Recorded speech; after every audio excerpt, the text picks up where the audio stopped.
What's up everyone? Welcome back again to my YouTube channel. So ngayon, pag-usapan natin ang how to be number one, especially sa pagninegosyo. Marami tayong gusto at mga malalaking pangarap ngayon. Paano natin makakamit yung mga big dreams natin? Yung life works natin? Anong diskarte ba ang kailangan natin gawin? Dito, ang topic natin ngayon is how to be a number one. Kung ikaw mismo, di mo goal na maging number one, in the first place, walang kwenta yan sa average. Okay? I mean, walang kwenta yung mga gagawin natin. Diba? Kasi hindi tayo nag-i-strive to be a number one. To be the best. Okay? Ngayon, walang kwenta kapag di mo titignan di mo papangarapin yung number one sa mundo ng panginegosyo. Okay? So, walang kwenta yan. Nasa average ka lang. Hindi mo binibigay yung lahat ng best mo doon sa ginagawa mo. Ibig sabihin lang nun, yung ginagawa mo na yan ay hindi para sa'yo. Parang ang dating basta may magawa ka lang, kahit di number one, kahit nasa average lang, okay lang yun. Dapat hindi ganon. Kasi diba, gusto natin makilala ang Pilipinas sa buong mundo. Dahil sa mga produkto na ilalabas natin. So, dapat tayo mismo sa sarili natin maging malupit at magaling. Kasi tayo ang mag-aambagan sa bansa natin para lumaki at gumanda ang ekonomiya natin.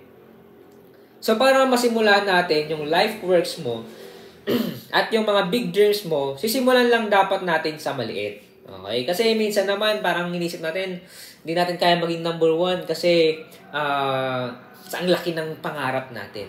Pero ngayon, pag-usapan natin na magsimula tayo sa maliit. Hindi mo naman kasi basta-basta matalo yung mga veterans dyan sa industry ang gusto mo pasukin.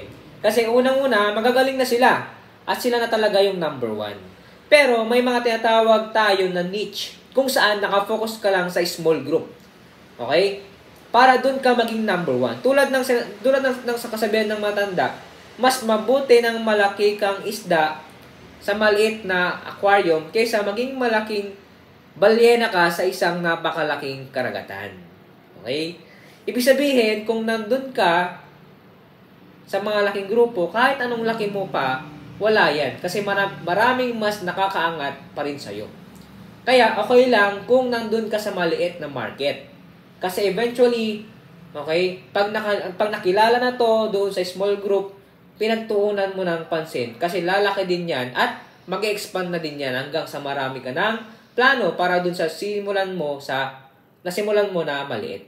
Kasi lahat ng bagay mahalaga, may mga experience ka na. At least pag lumaki na yung sinimulan mong negosyo, handa ka na sa pwedeng mong harapin na struggles once na nag-expand na yung negosyo mo kasi may experience ka na.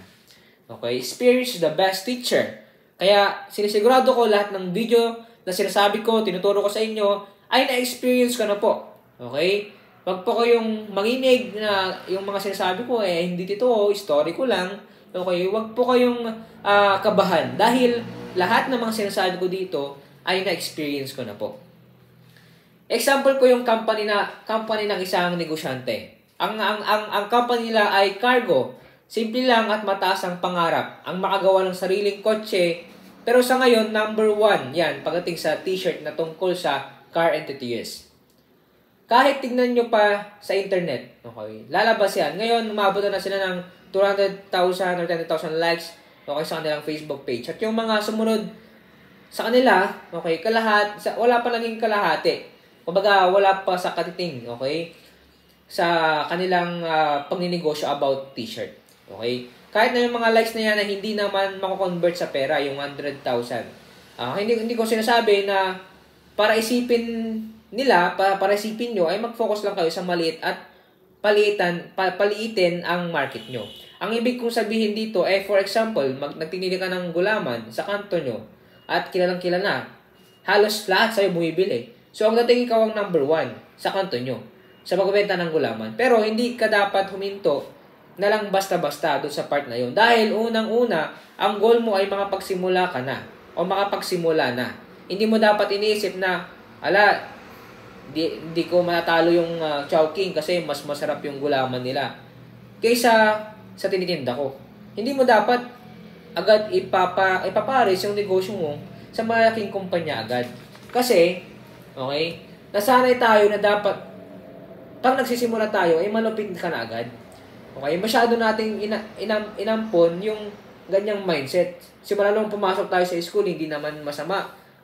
Yun eh, di ba? Pero laging tandaan na mas maganda at mahalaga ang progress kaysa perfection. Kaya kung may opportunity na dumating sa'yo at di mo lang ilalabas yan dahil lang sa takot at naramdaman mo, sinayang mo lang yung opportunity na binigay sa'yo para makapagsimula ka na. Ano ba yung pinakapunto ko dito? Ang pinakapunto ko dito, okay, is yung dapat sa ginagawa mo kahit sa maliit ka lang nagsimula, pahalagaan mo at effortan mo. At dapat ang goal mo eh maging number 1. Hindi yung puro okay na to, nasa average naman, na hanggang dito na lang to. Okay na to. Hindi dapat ganun. Ang kailangan dapat natin ay maging number 1. Ibigay natin yung best natin. Kasi, alam nyo po ba, ang Diyos gusto niya yung dapat best yung ginagawa natin. Okay? Meron isang libro, okay, at nasa Bible na rin, nasabi doon na ginagawa mo itong bagay na to, okay, para sa Panginoon. Sabi nga, if you are drink or eat, okay, dapat ginagawa mo yung bagay na yun is to glorify God. Okay? Lagi nating isipin na lahat ng ating mga ginagawa ay para sa Panginoon. Kasi siya yung pinaka-boss sa lahat dito sa mundo. Siya yung pinakamayaman sa lahat.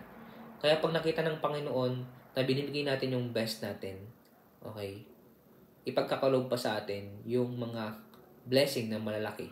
Dahil pinagkatiwalaan ka sa maliit, pagkakatiwalaan ka sa malaki. Okay? Pinagkatiwalaan ka sa maliit, inaayos mo ng maayos, binigay mo yung best mo, okay? Ibibigay sa'yo yung big blessing. Pagkakatiwalaan ka rin ng malaking negosyo.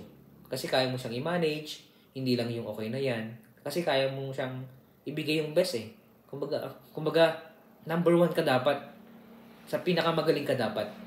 Kasi yun yung gusto ng Panginoon sa atin. Okay? Huwag natin kalimutan na start tayo sa maliit at mag-isip tayo ng malaki. Hindi lang dahil dito ko na lang. Okay? Dapat, meron tayong kaisipan na time will come, yung pangarap ko na to ay mangyayari. Basta, start muna ako sa maliit. Okay? Pagtiisan ko muna to dahil naniniwala tayo na kapag nag-start tayo sa maliit, okay, lalaki din yan. Okay? Start small and think big.